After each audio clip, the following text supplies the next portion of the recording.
how much of an issue are unhealthy environments? Well, in the workplace, if you think about it, we spend a third of our day in a workplace. For a lot of people, it's a office environment, and people tend to dress up, and part of dressing up is typically wearing fragrances or deodorants, gels in your hair. All those things are actually a mix of chemicals. They did a study in 2004, and they found that women were using an average of 12 products a day.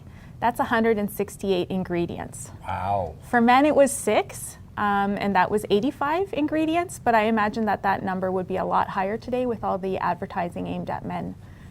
So there's so many different things. It's your hair products. It's might be even what's going on your face. So you have your cologne. You have, I don't know, even your laundry detergent could have a smell. Yeah, yeah. Or people put fragrances in the bathrooms. Like that could trigger people also. Yeah. How do these fragrances and smells affect an individual? Well, it can be in various ways. It could be a gradual onset. There's different conditions people can have, actual conditions, like for example, you have a migraine condition, you have asthma. I brought in Tweety Bird today to demonstrate the concept of canary in a coal mine. Have you ever heard of that expression, Alex? I have heard it. Let's talk about it though. What is the canary in a coal mine?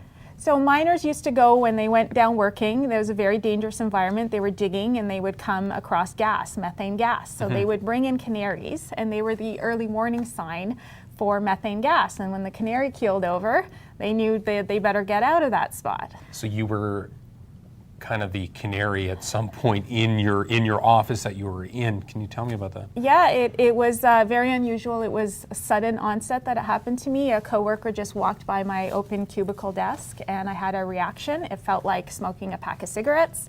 I don't know what that feels like, but it was a lung reaction. And I ended up going home from work that day, and I was off for a month.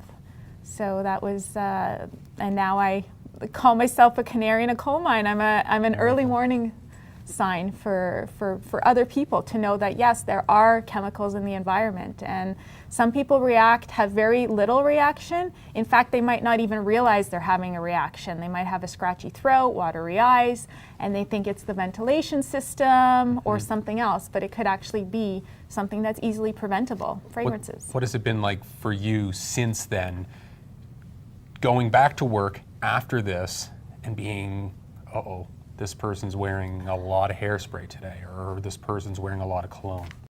It was very stressful, Alex. I was lucky after that employment ended that I found a new employer who actually had a scent-free policy in the workplace.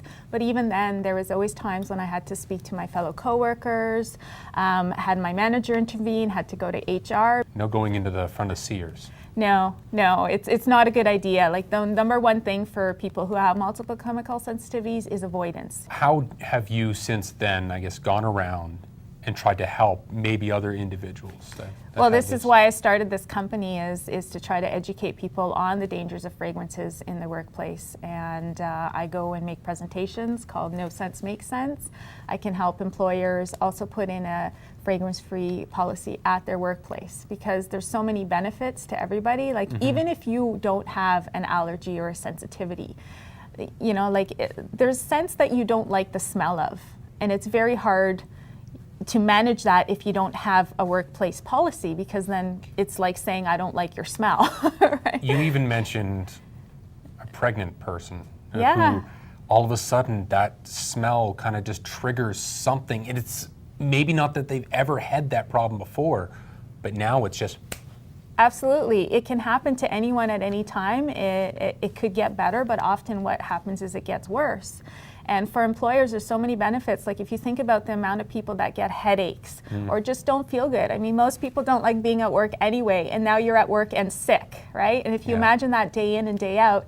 So you're an employer, or you are the employee, and you want to try to suggest this or bring it into play. How do you do that? Okay, well, you can give me a call and I can come in and help you and just assess the situation. The presentation itself, it's just a very neutral presentation that tells everybody, you know, it's not that we don't like your smell, it's that people are actually becoming sick and why this is. It's nothing against you as the individual, Right. it's against you as the covered up, perfumed Yeah. individual. Yeah, and that's very important also when if you are speaking to a coworker, that you make it all about, it's this scent that is making me sick. Because the first thing the person usually hears is, you think I smell. And you really have to approach it with a very humble attitude, and to show them that, you're suffering and you're having a hard time having this conversation with them, but you don't want to suffer anymore, which is why you're having the conversation.